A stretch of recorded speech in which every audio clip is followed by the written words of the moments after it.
Cet été, découvrez les talents de Montréal sur les berges du canal de la Chine à la station. Vous saviez que choc.ca ce n'est pas que du podcast?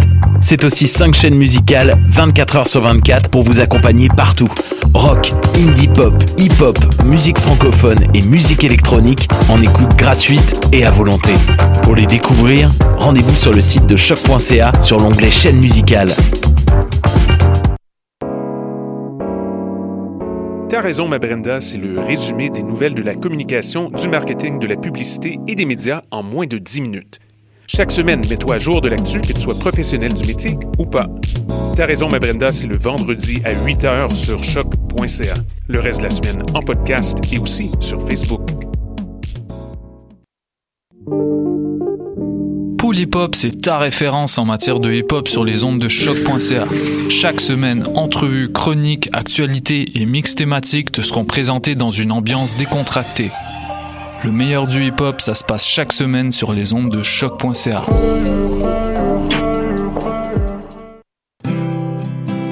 Bonjour, ici Bernard de Rome.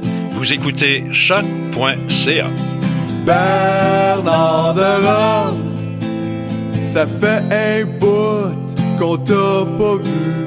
J'espère que t'as du fun, Monsieur Bernard de Rome.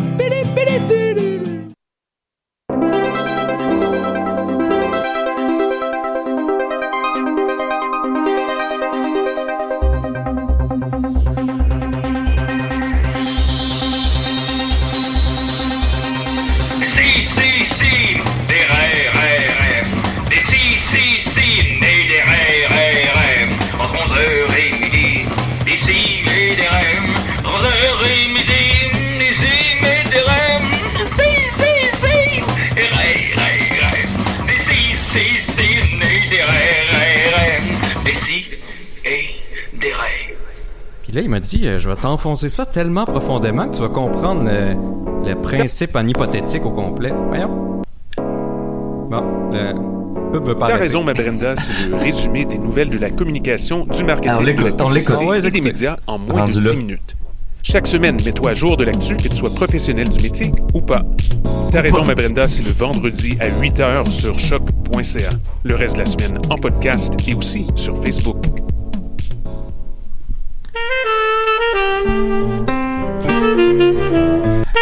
T'es-tu pas capable de l'arrêter? Bon. Hey, c'est un bon début. Ben, un bon début d'émission. Ben, hey.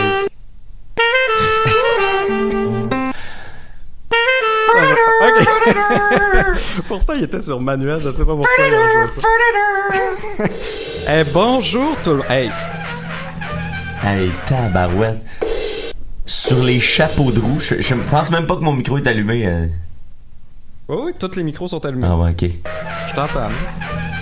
Hey, à la maison, dites-nous si c'est bon. Hein? Un peu, là. Oh boy. J'ai dormi 3h30. Je suis tout seul avec Nicolas. Tout seul dans le studio. Puis là, il y a ça qui se passe. Qu'est-ce que j'ai fait, là? Là, je parle là, à Julien, là, à Dom, à Max, là, puis à Sophie, là, puis à Étienne, là. Pourquoi c'est tout le temps moi qui se retrouve tout seul avec Nicolas, là? Hein? C'est parce qu'on est la meilleure équipe, Niquette. Ah! Hey, pour vrai, Hey, puis j'étais prêt à te laisser une chance. Je suis sur Manual DJ, il continue à m'en envoyer dans la liste. Ah, pis t'as-tu un volume là-dessus? Direct sur le logiciel? Parce que tu pourrais juste baisser le volume du logiciel. J'avoue, mais ça va quand même être... ça va être agaçant. Bon, ben bonjour tout le monde, écoutez, bienvenue à Des si et des raies aujourd'hui. On est très content de vous avoir avec nous ce matin, même si la console me fait un peu des défauts ce matin. Alors, ben écoutez... Ça a du rythme à date. C'est encore l'équipe D, l'équipe Niqué avec Nick et Niquette qui est avec vous. On a eu beaucoup de feedback par rapport à cette émission-là. Oui, énormément. Qui était post-canicule. On a eu au moins 2 personnes qui nous ont dit qu'ils avaient aimé ça. Oui. Donc, nous, on aime ça écouter notre public. On a dit, bon, OK, il faut le refaire. Il y avait mon père aussi dans la liste des deux personnes. 3 personnes quand même. Donc là, ok. on s'est dit peut-être à tous les mois et demi, il va falloir faire un spécial Nick et Niquette pour faire plaisir à notre beau public qu'on aime beaucoup. Donc, c'est ça que les gens veulent entendre dans le fond quand ils écoutent des CDR, je pense. C'est nos échanges. Il me semble qu'on n'a pas des feedbacks comme ça à chaque fois quand c'est Julien qui anime. En tout cas, moi je les vois pas. Sinon, on va aller un peu dans des nouvelles brèves pendant qu'on a réussi un peu à maîtriser la console grâce au fabuleux conseil Problem Solving de Niquette. Et on avait des petites nouvelles brèves intéressantes cette semaine. Comme vous le savez, il y avait une petite critique qui avait été faite à l'Arabie Saoudite. Et dans ce temps-là, quand on critique quelqu'un, moi j'ai l'impression que c'est toujours un bon moment pour s'observer soi-même et se critiquer soi-même aussi. Et c'est important d'écouter le feedback de ceux qu'on critique. Et c'est assez intéressant ce que la machine à propagande de l'Arabie Saoudite a dit sur le Canada. En réponse à nos critiques. C'est fucked up, hein, comme situation. Oui, voilà, qui jugeait pas légitime. Et je tiens à remercier aussi tous les autres pays qui sont restés assis durant ce beau débat. Tu veux pas t'en mêler, pour vrai? T'es genre, t'es l'Allemagne ou je sais pas. Ouais, c'est ça, tu fais. Moi, là, sais-tu? Je vais rien dire, moi. Déjà Trump à gérer, ça va être correct. Je suis occupé, là. Et donc, on en apprend aussi sur notre propre pays par la bouche de l'Arabie Saoudite. Par exemple, je sais pas si vous saviez, moi je l'ai appris en tout cas, que 75% des prisonniers canadiens entre 2015 et 2017 sont morts en prison avant leur procès. Wow. Tu sais, ça fait Fucked réfléchir. up. Hein? C'est ça, 75%. Ça se passe chez nous, ça. Oui, et on a été accusé aussi par le général-major Abdul Rahman Al-Qahtani à la télévision nationale de supporter le terrorisme aussi. Ben oui, on donnait des armes à l'Arabie Saoudite. Ben oui, toi tu aides Québec solidaire qui peut être peut-être reconnu internationalement comme ben on se fait souvent traiter de terroristes. C'est nous autres, ça. Ben voilà. Nous autres, c'est notre gang, les carrés rouges. La suite des tu sais, les jeunes terroristes de 2012 là. Ben, oui. Ils ont vieilli, ce monde-là. Pourquoi? Ben, parce qu'ils sont pas morts en prison. Justement. Fait que là, ce qui se passe, c'est que là, ils sont devenus des adultes, puis là, ils travaillent tous pour Québec solidaire. Ben, comme Gabriel Nadeau-Dubois. Ben, c'est Grabuge Nadeau-Dubois. Grabuge Nadeau-Dubois. Il y a aussi un expert qui était passé à la télévision pour nous parler du fait que le Canada avait le plus haut taux de poursuite contre les femmes.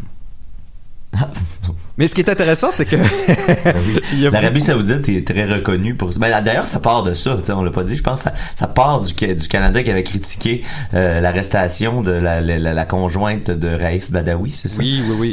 Puis le fait qu'il est toujours emprisonné, en fait. Ouais, puis là, le Canada en a profité pour dénoncer le traitement réservé aux femmes en Arabie Saoudite. Puis là, l'Arabie Saoudite a fait comme mêlez-vous donc de vos affaires. Puis là, c'est devenu comme ça a éclaté en peu de temps. C'est ça qui me fascine le plus là-dedans. Mais c'est ça qui est drôle, c'est qu'ils ont essayé de nous critiquer sur nos registres de droits et libertés. Ben oui, c'est ça. Ouais. Et puis, je tenais à dire aussi que durant la semaine qui faisait toutes ces critiques-là de nous, il y a eu une crucifixion en Arabie Saoudite. Donc, il y a toujours des crucifications. Non, ben ça, c'était en souvenir du bon vieux temps. Oui, ben c'est ça. Ils en font moins qu'avant. C'est moins populaire qu'avant. Puis ce qui est drôle aussi, c'est que toutes les choses dont ils nous accusent de poursuivre les femmes, ben, chez eux, il y a beaucoup de crimes qui sont pas reconnus comme des crimes, en fait, envers les femmes. Comme toutes sortes de formes de viol ou de quelques petits coups de languette à votre conjointe. J'imagine une petite lapidation, là. Par là. Mais si c'est mérité. Ben voilà. Mais alors, l'Arabie Saoudite, ça a donné quelque chose de très progressiste, finalement, parce que je vais en profiter aujourd'hui pour parler beaucoup de lutte, parce que Julien, il est pas là, il aime pas ça quand je parle de lutte. Il change toujours de sujet, sa conversation, il veut toujours parler de cinéma d'auteur. Tu veux pas attendre que Murphy le Cooper soit là? Ben il va arriver tard un peu, c'est l'idée là. Non, c'est ça, c'est que l'Arabie Saoudite, la lutte, la WWE a fait un événement en Arabie Saoudite un peu plus tôt cette année. Puis tu sais, c'était dans le but, l'Arabie Saoudite veut se moderniser d'ici l'année 2020. Ils ont comme tout un plan. Fait que entre autres, la lutte, un spectacle comme ça, où les femmes étaient autorisées. Par contre, il fallait qu'ils soient accompagnés d'un homme pour pouvoir entrer. Mais déjà, il y avait le droit de voir un spectacle. C'est un petit projet progrès, tu sais, il faut avancer tranquillement. Ben oui. Sauf que le problème, c'est que il y avait pas de lutte féminine. Les femmes avaient pas le droit de travailler pendant ce truc-là. Fait que là, les gens, ça les a fâchés un peu. Donc, en réaction à ça, la WWE a décidé de créer le premier événement avec que des femmes qui va avoir lieu, je pense que c'est en septembre prochain ou en octobre prochain. Puis là, ben, eux autres, ils insistent, ils tapent sur le clou d'à quel point ils sont progressistes de faire un événement avec que des femmes, alors que ça se fait déjà un peu partout dans les circuits indépendants. Mais là, ils se vendent de tout ça. Puis à la base, c'est juste une réaction aux gens qui étaient fâchés qui aient fait un événement sans femmes en 2018. Mais, fait que là, dans le PR officiel, grâce à l'Arabie Saoudite, ben, il y a un événement tout féminin de la WWE. Des fois, tu peux spinner une idée là, ben voilà. Puis ce que tu veux. Transformer ça à ton avantage pour te faire de la pub gratuite. C'est merveilleux. Fantastique. Puis je vous rappelais la dernière fois justement qu'on avait eu Niquez-vous avec Nick et Niquette. J'avais parlé d'une intelligence artificielle là, qu'on entraînait avec des images graphiques et violentes. Mais on fait pas juste ça. Il y a une intelligence artificielle qui a été utilisée aussi pour trouver où est Charlie. Ah bon, c'est pratique. Et qui est capable de battre tous les humains. Ils l'ont même attaché avec un petit bras mécanique pour que le petit bras aille pointer sur où est Charlie. Puis ça marche même dans le monde où est-ce que tout le monde est habillé en Charlie. Oui, c'est ça. C'est une agence créative qui s'appelle Red Pepper qui ont créé ça. Et une fois que le robot est mis en place, il prend une photo haute résolution et puis il arrive par des algorithmes de détection à trouver où est Charlie. Et ça, il le fait en 4 secondes et demie. Donc, il arrive pas mal à battre tout le monde et il a un taux de réussite vraiment quand même assez élevé. Donc, on le fait aussi pour des belles petites choses. Et parlant de femmes... mais c'est pas rassurant quand même par rapport à l'intelligence artificielle, tu sais. Si l'intelligence artificielle est capable d'autant de précision, ça me rassure pas.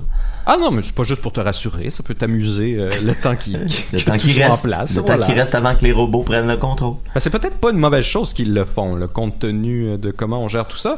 Mais il y a une autre chose qui est intéressante, justement, comment une intelligence artificielle peut venir au secours d'injustices sociales qu'on retrouve dans le monde.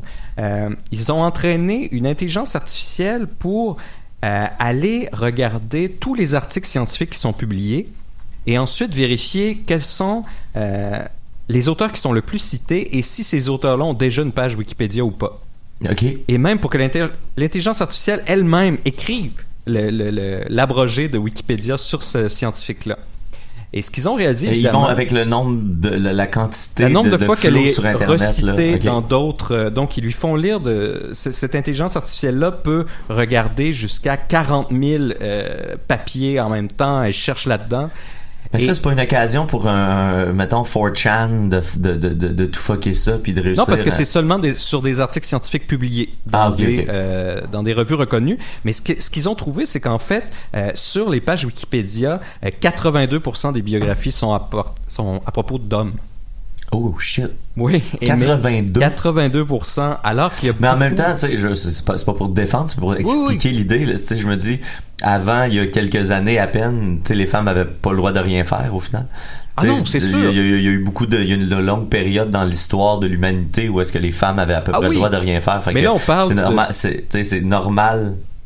Ça explique du moins. C'est pas normal, mais ça explique pourquoi il y a probablement il y a 80. Oh oui, ben là, on sort de quand même 4000 ans de patriarcat. Ça se fait pas du jour au lendemain. Mais ce qui est intéressant avec ça, c'est quand cette intelligence artificielle-là, elle va chercher et là, elle a trouvé effectivement de nombreux articles qui étaient écrits par des femmes. Justement, Teresa Woodruff, qui a été d'ailleurs nommée par le Time Magazine comme une des personnes les plus avec le plus d'influence en 2013. Moi aussi, j'ai eu ça. Ah oui? Ouais, ben tu sais, il y avait l'édition, est-ce que c'était un miroir, là? L'édition du Time. Cette belle édition. C'était beau. Je sais pas si Trump il l'a acheté puis il l'a affiché chez lui. Probablement. C'était quelque chose pour imprimer en 3D des ovaires pour les souris. Toujours est-il qu'il n'y avait pas d'article sur elle, et là ils ont pu entraîner cette intelligence artificielle-là qui s'appelle Quicksilver, et puis elle a pu trouver, c'est ça, ils lui font chercher dans 500 millions de documents en même temps, et là elle trouve quelque chose qui n'a pas été assez cité, puis elle écrit un ouvrage Wikipédia là-dessus. Donc ça c'est bien, ça peut permettre justement si personne se donne la peine d'écrire quelque chose sur Teresa Woodruff. Ouais, c'est comme des biographes. Oui. C'est d'une mémoire collective, mais on n'a pas besoin de s'en occuper. Ben voilà. Donc on peut imaginer dans pas très longtemps qu'on pourra entraîner des bots, des algorithmes pour qu'ils fassent eux-mêmes. Hier j'entendais dans un, je vais encore parler de lutte, j'en profite, dans un podcast que tu sais une des forces de la WWE, c'est qu'ils ont jamais rien effacé. T'sais. S'ils tournaient une shot avec 7 caméras, ben ils ont encore les tapes originaux des 7 angles de caméra, tout ça ils ont gardé tout au complet. C'est pas le genre d'organisation j'aurais eu pensé qu'il y aurait un souci de préservation. Ouais, ben puis c'est là-dessus la vision, c'était pour pouvoir après ça mieux mentir sur ta propre histoire, tu sais. C'est fun d'avoir du footage, puis après ça tu peux présenter ça comme tu veux, tu sais, tu peux réussir à tout agencer ça. Mais il racontait que dans les débuts de la télévision, personne faisait ça. Puis même Johnny Carson, les premiers épisodes, il diffusait puis il retapait le lendemain sur la même cassette qu'il avait enregistré. Fait que tu sais, il y a la plupart de la télé au début, ben ça a été oui, exactement. On roule puis pour sauver de l'argent, on n'utilisera pas une cassette par émission là, ça aura plus de fin. Non, puis c'est qu'en plus ça prend des gens pour archiver ça, pour tout analyser ça, et parce que si t'as juste des archives qui sont pas classées, ça sert à rien. D'ailleurs, là, Niquette, toi, tu vas être classé dans les archives de Radio-Canada. Exact. Après ton passage à Radio-Canada. Ben oui, j'en vais parler un peu. J'ai été invité sur l'émission de radio à la radio de Radio-Canada, Cordes sensibles, qui était une série web à la base, qui est devenue un podcast par la suite, et là, c'est maintenant une émission de radio à chaque semaine. Il reste 2 épisodes à la saison, celui-là, puis la semaine prochaine. Il y a l'ami Joël Martel qui collabore là-dessus aussi. Maxime était apparu au début de la saison aussi. Julien est apparu dans la version vidéo. Ouais, exact. On l'avait vu. C'était là-dedans? Non, c'était pas. C'était Cordes sensibles. C'est quand il faisait semblant d'essayer de voler des vélos, c'est ça. C'est ça. Okay. Julien le voleur de bike. Puis c'est ça. Ça a sorti hier soir. Puis c'est disponible en réécoute si vous voulez. On a fait appel à moi pour mes talents de justicier de l'internet. Je pratique moins que je pratiquais, mais j'ai encore de l'expertise là-dessus. Fait que je suis comme un vieux vétéran qui vient expliquer aux plus jeunes. Là, hier, j'expliquais aux gens comment dire à quelqu'un qui partage du contenu douteux sur Internet. Puis c'est bien le fun. C'était fort intéressant. Je vous invite tous à écouter ça. On est rendu avec des collaborateurs de Radio-Canada. Ben c'est Judith à la base qui avait commencé la parade de Radio-Canada. Ouais, recherchiste. Et chroniqueuse à son temps. Fait que lentement mais sûrement, on va tous se ramasser à Radio-Can. Et puis, je veux pas se couper, puis c'est pas rien de sûr, mais peut-être que dans la prochaine saison, on pourra entendre la douce voix de Nicolas. Un sauce 5 à Radio-Can, ça c'est pas exclu. C'est même pas des blagues, là. Pour ça ceux à la maison qui pensent que le monde est en train de s'écrouler, c'est tout à fait réel. C'est un des signes de l'apocalypse, en effet. Attendez ça. L'été prochain, là, profitez de votre été parce que l'été prochain, Nick va peut-être être sur la radio nationale. Alors, est-ce que t'es prêt, mon Niquette, justement, pour une petite chronique? Oui, monsieur. C'est parti. On va espérer que ça fonctionne ici. Yes. La chronique, c'est la chronique à Niquette. Hey, bonsoir à tous et toutes. J'ai 3h30 de sommeil, pas tout de suite. Je vais te donner le cue. C'est Mathieu Niquette, moi, qui est là pour vous pour la prochaine poignée de minutes. On va faire des choses. Comme je vous êtes pas là, mais il y a une belle énergie en studio. J'essaie de me craquer. Comme je disais, Julien est pas là aujourd'hui, fait que je vais en profiter pour parler de lutte parce que ça l'exaspère, Julien, quand on parle de choses qui le concernent pas, fait que mais pourtant la lutte ça le concerne de plus en plus, mais je pense qu'il n'y a pas encore l'intérêt très développé, tu sais, à part pour Benjamin. D'ailleurs, c'est quoi qu'il nous disait à propos de Benjamin là, que c'était un gros idiot là, je pense qu'il nous a dit de dire ça. D'ailleurs, Benjamin il est passé à une émission à Radio-Canada la semaine dernière. Marianne a analysé ça. Et on savait pas, mais il fait des livraisons de viennoiserie. Oui. Puis là, l'autre fois, je sais pas si c'est encore le cas, mais il y a pas longtemps, il se cherchait un livreur. Fait que si on a des fans qui veulent, pour c'est de bonne heure. Là. C'est comme c'est à peu près à l'heure où Sexto joue, je dirais. Fait que donc Julien, il est pas là. Je vais en profiter pour parler de lutte. Puis tu sais, Nick, je sais que t'es curieux, lutte curieux. Je suivais ça dans les années 80 et 90. Puis là, je sais que des fois tu me poses des questions par rapport à la lutte puis tout ça. Quelque chose qui m'intéresse. Par contre, pour ce dont je vais te parler, t'as pas besoin d'avoir de connaissances très grandes pour la lutte. Puis même que si tu veux écouter dans ces années-là, peut-être que tu vas reconnaître le personnage principal de ma chronique. Puis là, on se dit, bon, tu sais, c'est le show spécial Allez vous faire niquer avec Nick et Niquette, un show hautement intellectuel. Puis là, c'est de la lutte dans un show hautement intellectuel. Ça peut paraître un peu étrange, mais la raison pour laquelle je te parle de lutte, c'est parce que je vais te parler d'un problème mathématique très complexe qui confond les plus grands mathématiciens depuis l'année 2008, l'année où le problème a été exposé. Et là, je parle de la promo vraiment weird de Scott Steiner. Je sais pas si tu te souviens de Scott Steiner, Big Papa Pump. Absolument rien. Alors, je parle de sa promo avant l'événement Sacrifice de la compagnie qui est pas la WWE, mais qui est l'autre compagnie de l'époque qui avait le nom subtil de TNA. Et non pas TNA pour Tits and Ass comme on pourrait penser, mais c'était pour Total Non-Stop Action. Vous voyez la finesse du jeu de mots là-dessus. C'est magnifique. Scott Steiner, c'est un célèbre lutteur complètement timbré. Il est complètement fou dans la tête là quand tu y parles, quand il parle à l'intérieur du ring ou à l'extérieur. Il est vraiment intense. C'est un gars vraiment intense.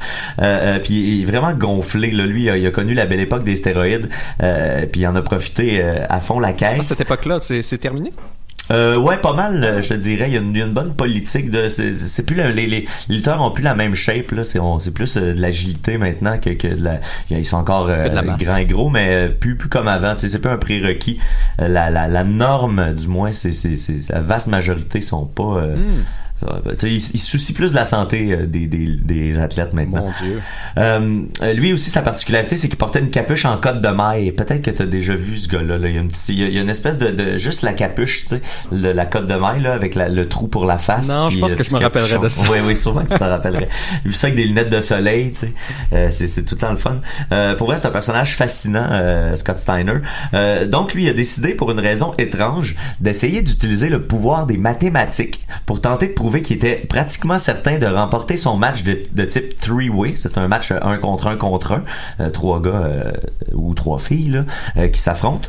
Contre son match l'opposait à l'imposant Samoa Joe et à Kurt Angle, un gars qui dans la vraie vie avait déjà gagné une médaille d'or en lutte olympique avec le cou freaking cassé.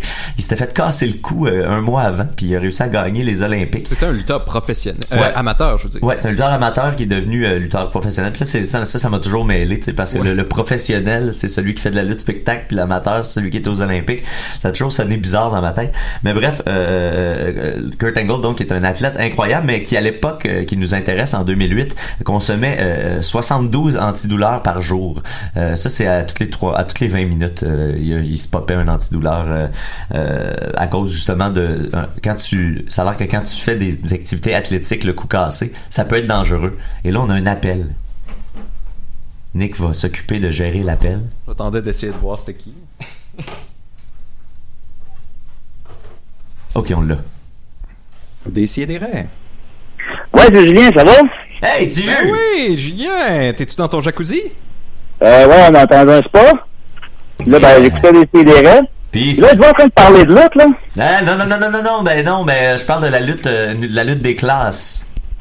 Ah, pas sûr, moi, j'ai cru entendre parler de lutte, moi, là. Pas sûr, moi. Un peu, oui. Un peu, ouais. Un peu, oui. Puis, attention, là. Je veux juste savoir, est-ce que ça me concerne? Ça parle pas. On t'a mentionné, mais. On a beaucoup parlé de toi, déjà. Trop parlé de toi encore. Ah oui, parce que si ça me concerne pas, ça m'intéresse pas bien, là. On peut-tu faire le show quand même, ou. Oui, mais faites juste comme. Parlez moins de lutte, parlez plus de moi, s'il vous plaît. Si on va prendre les time codes de quand on parle de toi, puis on va te dire juste les bouts à écouter. Ok, merci, ça sera apprécié. Fait que je vais retourner en vacances, moi, là. Parfait. Ok, bonnes vacances. Merci beaucoup, au revoir. Salut, Tiju. Julien qui est dans un chalet en ce moment. Julien est dans un chalet, Étienne est en croisière, les Picbois sont à Charlevoix, il y a juste nous autres, les deux épais, qui restent en studio. Moi, j'en prends-tu des vacances? Nous autres, on est là chaque semaine, on rate pas une émission depuis 7 ans. C'est ça. Puis moi, c'est triste, mes vacances se terminent après 2 mois et demi. C'est pas facile. La semaine prochaine, je retourne au travail. C'est pas facile. Moi, j'ai pas eu ça, des vacances. Donc, où en étais-je? Oui, c'est ça, c'est Kurt Angle qui consommait 72 en dessous de l'heure. Donc, on a un three-way, Scott Steiner, Samoa Joe, Kurt Angle. On va écouter, dans le fond, la promo. T'as toutes les informations qu'il te faut parce que là, c'est ça. L'événement s'appelle Sacrifice. Three-way, c'est un match 3 puis contre 3 personnes. Et là, on va essayer d'écouter la logique mathématique implacable de Scott Steiner. On écoute ça à l'instant à choc.lol. Men are created equal, but you look at me and you look at Small Joe, and you can see that statement is not true. See, normally if you go one-on-one with another wrestler, you got a 50-50 chance of winning. But I'm a genetic freak, and I'm not normal. So you got a 25% at best at beating me. And then you add Kurt Angle to the mix, your chances of winning drastically go down. See, the three-way at Sacrifice, you got a 33 1/3 chance of winning. But I got a 66 2/3 chance of winning because Kurt Angle knows he can't beat me, and he's not even going to try. So, Samoa Joe, you take your 33 1/3 chance minus my 25% chance, and you got an 8 1/3 chance of winning at Sacrifice. But then you take my 75% chance of winning, if we used to go one-on-one, and then add 66 2/3%, I got a 141 2/3 chance of winning at Sacrifice. See, Joe, the numbers don't lie, and they spell disaster for you at Sacrifice. Hein? Ah, c'est magnifique. Des mathématiques de haute voltige. Il y a beaucoup de stock là dans ce qui vient d'être dit. C'est dur à suivre, mais c'est ça la science. Hein? La science c'est dur à suivre. La science c'est imprévisible, c'est quelque chose d'intangible. On va essayer de vous résumer un peu ce qui vient de se passer dans vos oreilles. Premièrement, il faut savoir qu'il s'adresse directement à Samoa Joe. Il dit tous les hommes sont créés égaux. Là, il prend le soin de mentionner, même si c'est pas vrai. Parce que tu sais je suis tellement musclé parce que si vous regardez nos deux, Samoa Joe c'est un Samoan évidemment. Oui, j'ai vu les images, ça m'a rappelé un peu quand même la belle Côte de Maille. Ouais, c'est un vague souvenir entrecroisé là, c'est dans le moment que je m'éloignais. Ça commençait à être la fin pour Nicolas. Ouais, il y avait pas assez de costumes. Puis c'est ça, Samoa Joe ça se trouve être un gars un peu plus rond, tu sais, il est encore là de nos jours à la WWE, c'est un athlète, c'est vraiment une des meilleures promos en ce moment sur le circuit. Mais c'est un gars qui est pas musclé, tu sais. Fait que donc il dit tous les hommes sont créés égaux, même si c'est pas vrai si on nous regarde tous les deux. Donc normalement nos chances devraient être de 50-50. Bon, en partant, c'est pas tout à fait vrai. C'est un sport, donc il y a plein de points intangibles. C'est pas vraiment... C'est moi puis Nicolas, on se bat. C'est pas 50-50 de chances de gagner. Non, il y a plein de variables qui font en sorte que un est plus fort que l'autre. Mais dans le fond, on n'est pas en train de jouer à pile ou face. On est en train de se battre. Mais on peut comprendre que ce qui veut dire... On est deux. Il y en a un qui gagne, il y en a un qui perd. Donc, on va dire que c'est 50-50 les chances de gagner normalement. Mais là, Scott Steiner spécifie qu'il y a un bémol, vu que lui, c'est un genetic freak, c'est un de ses surnoms. Il évalue les chances de Samoa Joe dans un match à 1 contre 1 à seulement 25% au lieu du 50% habituel. Donc, lui, il aurait 75% des chances de gagner. Ça, c'est s'il était à 1 contre 1. Sauf que là, dans ce match-là, il y a aussi Kurt Angle qui est là. C'est un three-way. C'est un troisième compétiteur. Mais three-way, c'est pas 3 contre 3? Ouais, tout le monde est 1 contre l'autre, tu sais. Fait que puis dans la lutte, il aime ça dire que quand t'es 2, ben t'as 50% de chance de gagner. Quand t'es 3, ben t'as 33 et un tiers de chance de gagner. Puis là, c'est le même qu'ils disent quand ils rajoutent un troisième participant, ils font mais là, les chances des autres viennent drastiquement de baisser. Tu sais, le pauvre champion, s'il est gentil, on va dire qu'on s'acharne sur lui parce que tu sais, il y a moins de chances de gagner. Donc c'est ça, c'est un three-way. Fait que là, selon Steiner, les chances de Samoa Joe diminuent donc drastiquement. Les siennes aussi, mais ça, il en tient pas compte. Ça c'est pas grave. Mais il est un genetic freak. Exact, c'est un genetic freak. Il dit que Joe, dans un three-way normal, donc, si on y va avec le précédent calcul du 50-50, il y aurait 33 et un tiers % de chances de gagner. La twist, c'est que Steiner, lui, dit pas qu'il y a 33 et un tiers %. Il prend le reste. Il prend 66 et 2 tiers % de chances, tu sais. Parce qu'il considère que Kurt Angle, le troisième compétiteur, a tellement peur de lui qu'il essaiera même pas de le battre. Fait que donc, j'imagine, dans son calcul, il s'approprie les autres 33 et un tiers % de chances de gagner. Okay. Fait que là, jusque-là, ça fait... En tout cas, si on se fie à sa logique, ça peut faire un certain sens. C'est là que ça devient, après ça, de la haute voltige mathématique. On était encore dans quelque chose de simple. Là, après ça, il dit que si on prend les 33 et un tiers % de chances de Samoa Joe et qu'on soustrait à ce nombre le 25% de chances qu'il aurait à 1 contre 1, parce que, tu sais, là, lui, il dit, vu qu'il faut pas tenir compte de Kurt Angle, ben c'est comme si on revenait à un match à 1 contre 1. Donc, mathématiquement, il y a 33,1 tiers % de chance de gagner, sauf que vu que c'est un genetic freak et que Kurt Angle essayera pas, on va se retrouver à 25%, et là lui il décide de soustraire 33 et un tiers moins 25, et là ça lui donne le résultat de Samoa Joe a 8 et 1 tiers % de chance de gagner, et que si on prend son 66% et 2 tiers de Scott Steiner qu'il mentionnait plus haut et qu'on l'additionne aux 75%, ben on arrive à un total de 141 et 2 tiers % de chance à Scott Steiner de remporter le three-way. Fait que donc c'est mathématique, donc tout ça c'est mathématique, ça fonctionne. Puis là ben c'est ce qui nous amène aussi à arriver à 150%. Mais là on parle de probabilité, tu sais, des probabilités, tu peux pas avoir plus que 100% de probabilité, tu sais. Il y a pas plus de choses qui se passent que le nombre de choses qui se passent, tu sais. Mais là lui il arrive, si on fait le total, 150%, tu sais, selon son calcul. Puis il termine ça avec une pas pire perle. Il dit: les chiffres ne mentent pas et ils épellent désastre pour toi à Sacrifice. Fait que lui, il épelle avec des chiffres, tu sais. Fait que ça explique peut-être bien des choses aussi dans ce qu'on est en train de se raconter. Et là, ben, avec tous ces chiffres-là, on a tout ça. Puis là, il y a sur le site Wrestling Logic, qui est un blogspot que j'ai trouvé, il y a un type qui s'appelle Derek qui a contre-vérifié les calculs de Scott Steiner à l'aide des vraies statistiques en carrière de Scott. Puis il a essayé de contre-vérifier, voir si ses calculs fonctionnaient dans la vraie vie. Puis les résultats vont quand même peut-être vous surprendre, ok?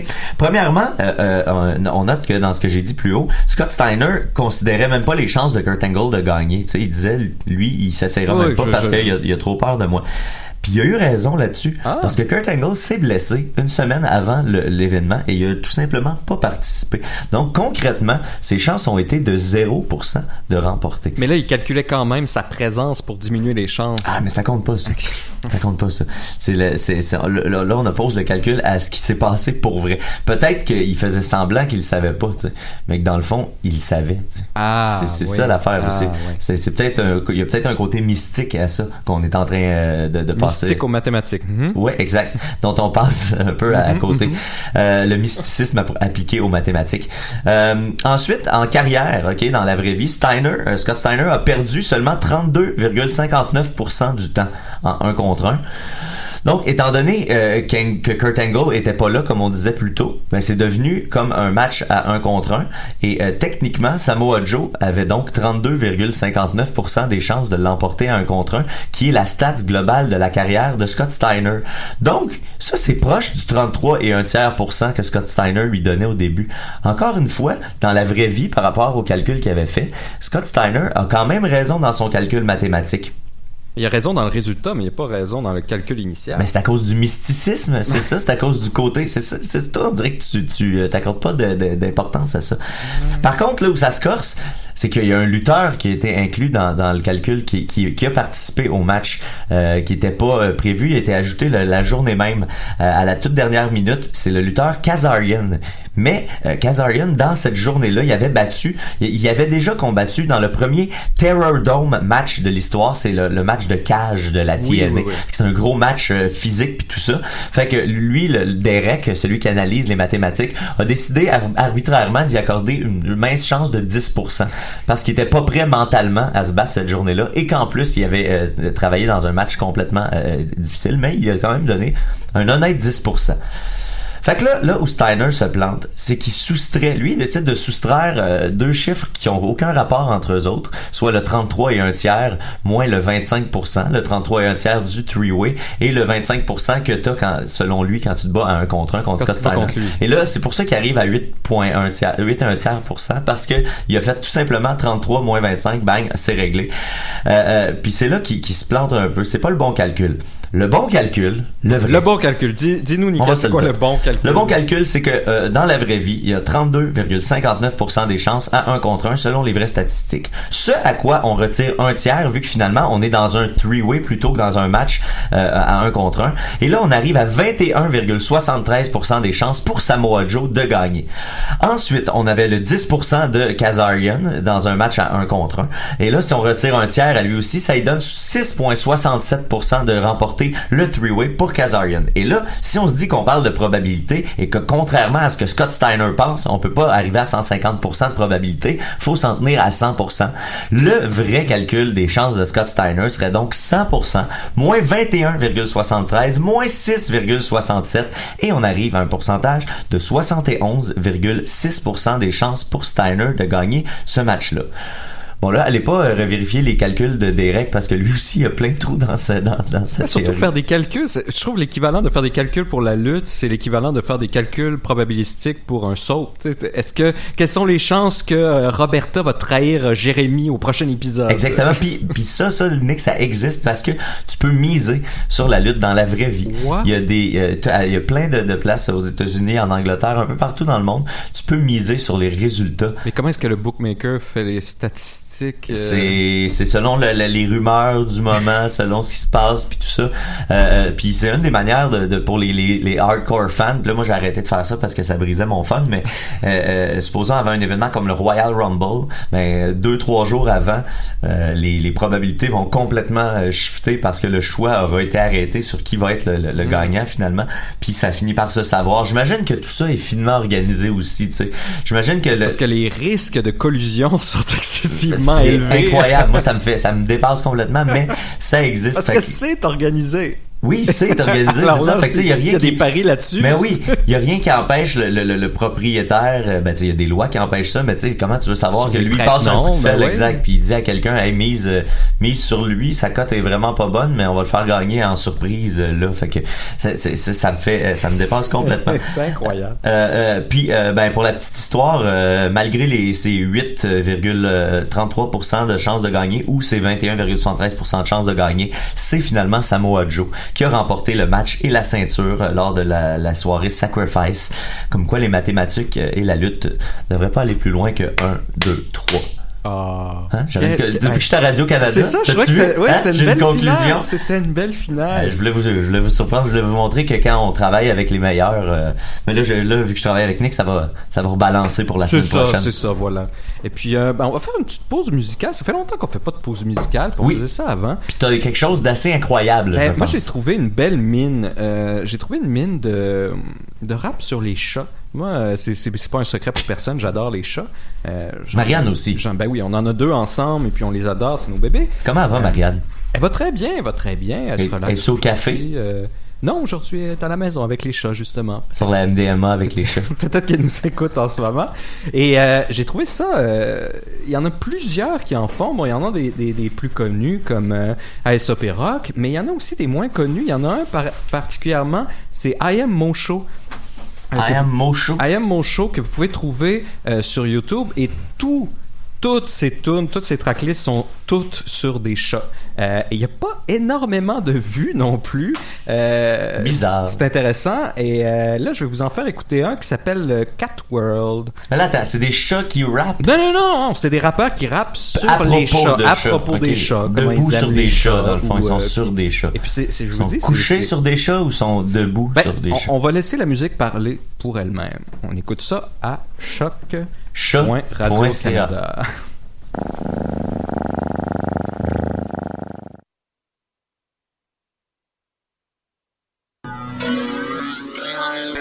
Right back at it.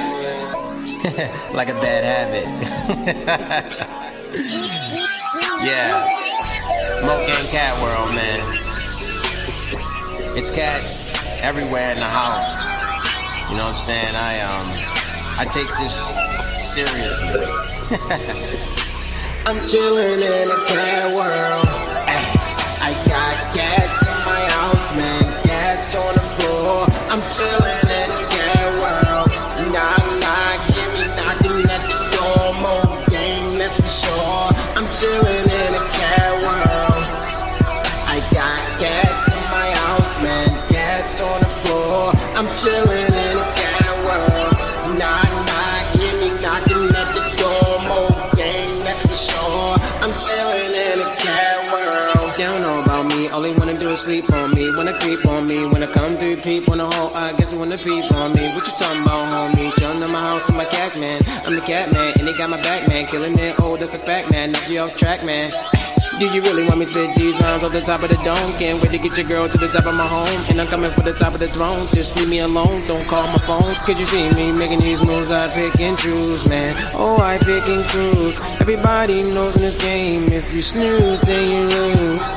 I don't care about the bulls, I ain't worried about these fools. I'ma do my thing, show the whole world that you can do your thing. Let it ring, let it sing, Mosho come to block. Yeah, I do my thing. Cats everywhere, oh you know that that's my thing. Ay, ay. I got cats in my house, man. Cats on the floor. I'm chillin' in a cat world.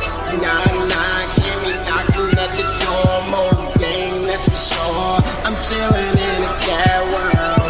Ay, I got cats in my house, man. Cats on the floor. I'm chillin' in a cat world.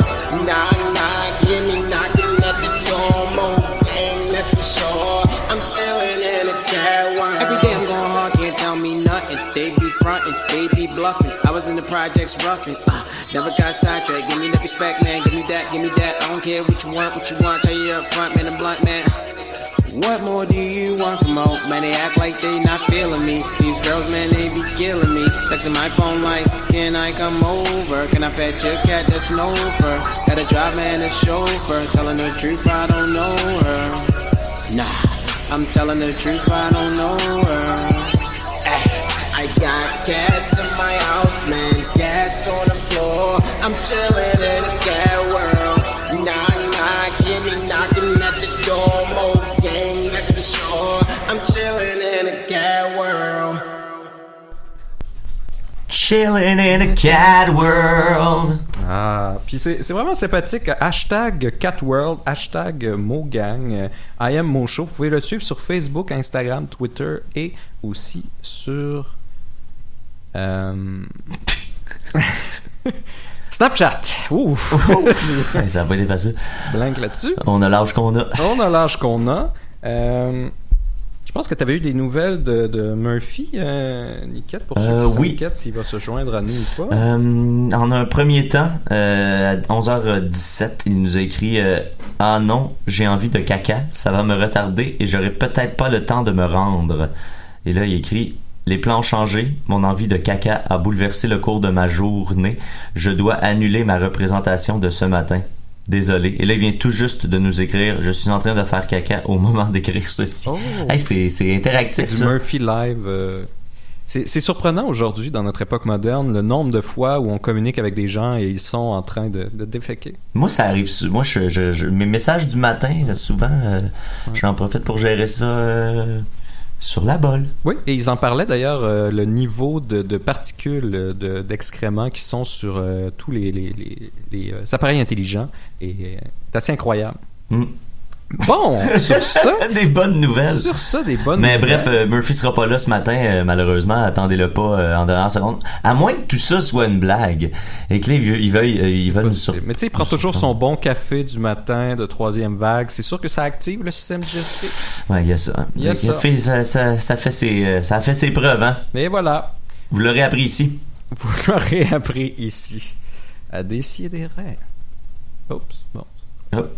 Il était presque prêt. Ah. Après ça, je peux pas chialer sur Julien quand il est pas bon avec la console. C'est dommage. C'est ça qui est plate. C'est ça qui est plate. Ben d'abord, le temps que tu règles ça, il y a vous avez jusqu'à quand? Jusqu'au 16 août. Ouais, ok, on l'a. C'est le Summer of 84 de l'ami Johan Carl Whistle qui avait fait Turbo Kid. Là, en ce moment, il y a son nouveau film qui est à l'affiche au cinéma du Parc, je pense. Faut aller voir sur A Summer of 84 au cinéma du Parc. Il y a eu des supplémentaires parce que le film a bien fonctionné. Donc, il y avait jusqu'à jeudi, vendredi, samedi. Donc, aujourd'hui, le 11, il y a une représentation à 20h. Nick! Il y a des représentations aujourd'hui à 20h50 et 23h15. Il y a des représentations dimanche, mardi et jeudi le 16 à 20h50.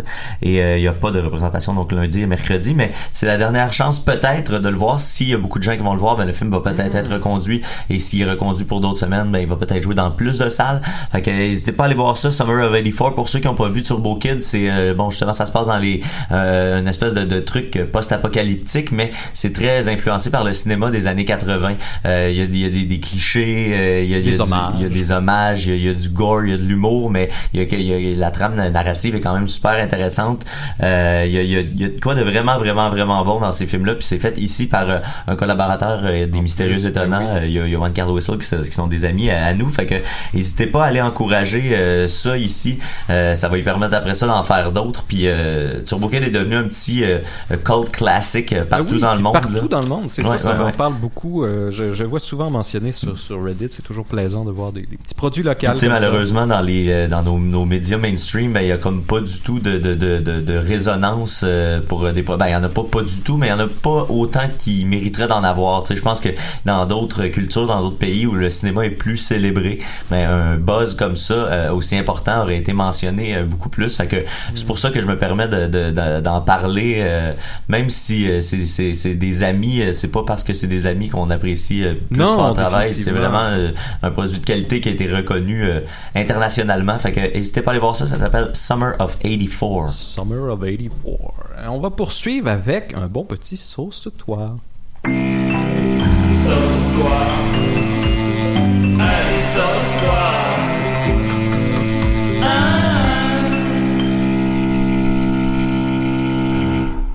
Et ça, c'est plaisant parce que... C'est quoi ça? Quand j'avais commencé ça, cette chronique-là, j'étais pas certain si des gens m'écriraient. J'étais pas certain si les gens m'écriraient des questions intéressantes. Et je vous dirais que ça a vraiment redonné... La réponse à ces questions est non. Et oui à tout, en fait. Wow. Et surtout des belles questions, des questions intéressantes que c'est un plaisir à écrire des réponses. Et là, cette semaine, on a une question de Étienne Arcan. C'est vrai, c'est Étienne. Oui, Étienne Arcan qui m'écrit et qui a un problème qui est assez courant, qui se rapproche un peu à ta chronique justement à Radio-Canada, puisque ce que Étienne vit, c'est qu'il a un collègue qui est conspirationniste.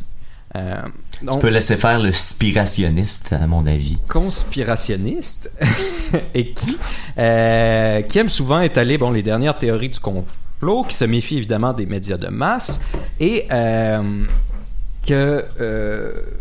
il y a vraiment de la difficulté à discuter avec lui. On sait comment ça peut être difficile de discuter avec des individus qui sont conspirationnistes. Particulièrement, il portait du débat sur le Pizzagate. On se rappelle, durant les élections, le Pizzagate, c'était ça a brassé. Cette rumeur-là qui voulait qu'il y avait un code secret avec une certaine pizzeria pour les démocrates qui était un ring de pédophilie. Et c'était complètement bâti de toutes pièces. Il n'y avait absolument rien. Et, à ses yeux, il a bien raison de mentionner qu'une théorie conspirationniste, ça empêche l'explication du phénomène. Mais lui répond souvent qu'en l'absence de preuves qui réfuteraient ces théories, sa vérité vaut autant que la mienne. Et ça, c'est souvent la trappe qui est utilisée. Il y a aussi de la difficulté à lui faire comprendre que des gens qualifiés sont formés et payés pour enquêter sur la majorité des phénomènes dont il parle et qui sont donc plus crédibles qu'un YouTuber dans un sous-sol. Donc là, ici, ce qu'il demande, comment lui expliquer les dangers de multiplier les vérités possibles, ainsi que ceux de se méfier des experts dans leur domaine, croire qu'on sait mieux que celui qui sait. Et il précise aussi à la fin qu'à son étonnement, justement, ce collègue-là, il n'est pas d'une idéologie d'extrême droite ou de droite, que c'est quelqu'un qui est très à gauche, qui n'est pas pour Trump, mais qui, malgré tout... va défendre souvent des théories du complot qui sont liées à des individus de la droite. Et ça, c'est important de tout de suite en partant se rappeler que les conspirationnistes n'ont pas d'allégeance politique particulière. Non. Ce n'est ni à gauche ni à droite. D'ailleurs, la gauche et la droite, j'aimerais ça faire un saut 5 là-dessus à un moment donné, mais c'est une construction très récente qui ne sert qu'à confondre le débat politique. Il n'y a pas véritablement de gauche ni de droite. Vous l'aurez appris ici. C'est encore un symptôme de tribalisme qui est utilisé pour nous diviser. Mais toujours est-il que, pour répondre à ta question, Étienne, une excellente question très pertinente aujourd'hui, je vais commencer un petit peu par expliquer la psyché, la psychologie derrière le conspirationnisme. J'ai déjà fait une chronique là-dessus. Ben oui, et c'est sûr que la mienne va être un petit peu meilleure, mieux recherchée que la tienne, mais toi, tu vas avoir préparé le terrain. C'est ça.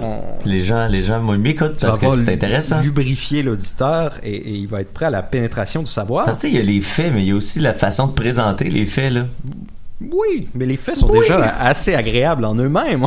On n'a pas besoin de les affrioler de différents costumes. C'est toi qui le dis, mon ami. Et donc, la première source de cet attrait-là du conspirationnisme, c'est le doute, l'incertitude, le scepticisme et l'appartenance. Donc, toutes ces choses-là ensemble se mélangent, ils font une belle bouillie et viennent à créer cette psyché-là qui nous porte à croire à ces théories de la conspiration.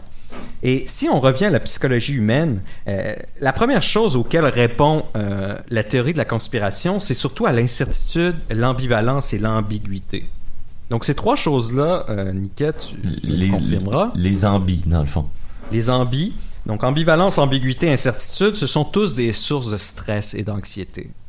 C'est stressant de ne pas savoir. C'est stressant quand les choses sont ambiguës, qu'on ne sait pas quel va être le résultat d'une action X ou Y.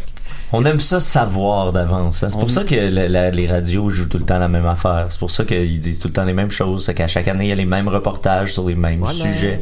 Qui te rappellent que l'été, il faut mettre de la crème solaire. Qui te rappellent que l'hiver, il faut faire attention parce qu'il y a de la neige. Et oui, tout l'attrait de toute forme de tradition aussi, c'est cet attrait-là, c'est qu'il n'y a pas d'incertitude, il n'y a pas d'ambivalence, il n'y a pas d'ambiguïté. C'est pour ça que les gens sont aussi agressifs envers quelqu'un comme Murphy, justement, qui choque avec ses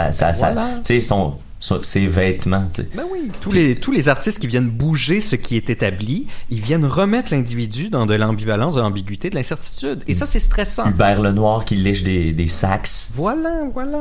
Et donc, ça, ce qui est intéressant, c'est qu'il y a même des études qui avaient été faites qui avaient été publiées dans Frontier in Psychology, qui montraient le processus cognitif qui était associé justement aux fondamentalistes religieux. Et ce qu'ils ont réalisé, c'est que ceux qui étaient dans une forme de dogmatisme, et ce qu'on remarque ironiquement, c'est que dans les théories de la conspiration, il y a beaucoup de dogmatisme qui est dogmatique. Oui, dogmatique. Donnez-moi la force de comprendre, car ces visions m'assomment. Je pensais que c'était un personnage de Dom pendant une seconde, j'avais oublié. Dogmatique. Dogmatique. Ce serait bon, ça. Mais toujours est-il que justement ce dogmatisme camouflé dans le conspirationnisme, c'est-à-dire de se placer dans une idée dont on ne veut pas sortir, c'est très proche du dogmatisme religieux. Et ça, ce qu'on remarque, c'est que les individus qui sont dans un fondamentalisme, qui s'accrochent à une idée, ils ont énormément de difficultés à tolérer les stimuli reliés à l'erreur.